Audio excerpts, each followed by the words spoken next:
Welcome to beautiful Moab, Utah. I'm Doc Jones, and this is a Moab Jeeper video spot.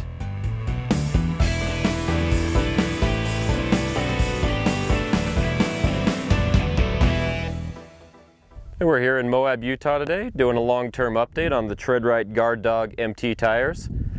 Now, we started reviewing these tires about a year ago, and my conclusion that I came to then, I agree with now. I don't like the size.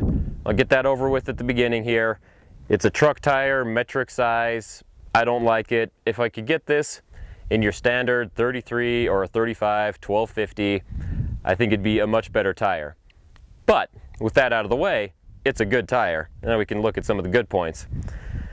So after a year and a half or so of wear, these tires still look new. They are holding up extremely well, as this Jeep has been a secondary commuter, daily driver, making several trips down to Moab and wheeling throughout the state over the year. The tires aren't chunking, the edges are still holding up really well. The tread wear is even on all four. Treadwright nailed the rubber compound on these. Now, Treadwright calls this a mud tire, but I'm afraid I gotta disagree with them. The voids are just a little bit too small.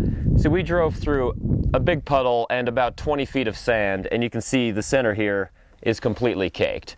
If this were any other state that's not in the middle of the desert, and we drove through some nice thick clay mud, this would be a smooth ball. It's just not aggressive enough to be a mud tire. However, it is a very aggressive all-terrain.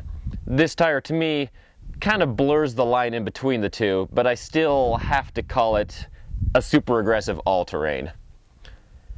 But in Moab, that can kind of work as an advantage, because we've seen with our other tire tests that an all-terrain tire with the little biting edges sticks to the slick rock sometimes better than a mud tire. So down here, this hybrid tire works pretty well. So getting down here to contact level where the tire touches the ground, you can see these are only aired down to about 10 psi, but it's got a real nice bulge in it. And that's because they're essentially used tires. And you have to keep that in mind when you buy a set of these, that while the tread is new, the sidewall of these tires may have 30 to 40,000 miles on them. So for me personally, when I'm out here playing in the rocks, I try to take care of the sidewalls, not dig them in too much.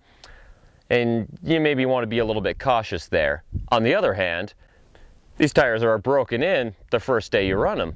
When we put them on a year ago, aired them down the first time, and we had a great contact patch from day one. So what's the bottom line on these tires? Well, we got to be honest with you, there are a lot of better ones out there. Heavier duty sidewalls, stickier tread compound, things that work just really well down here.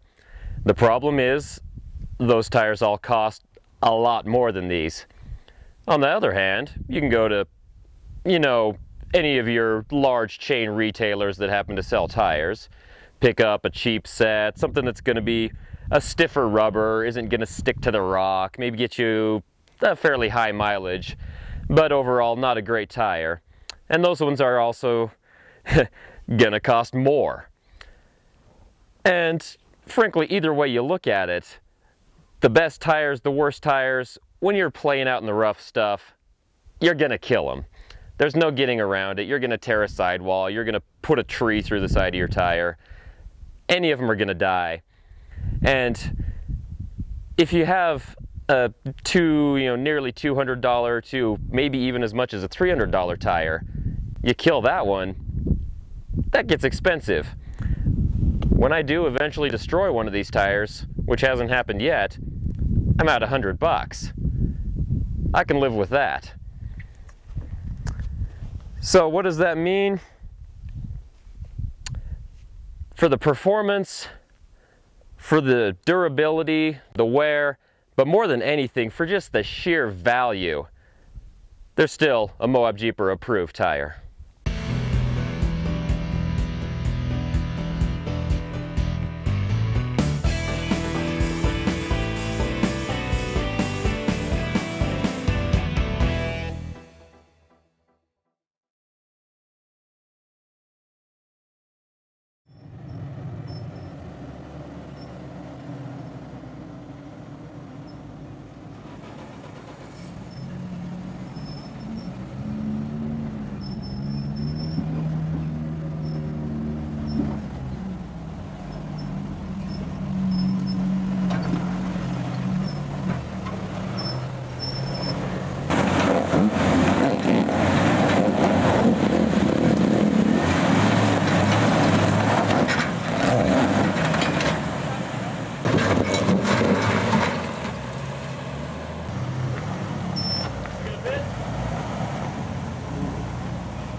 mustard, I got you.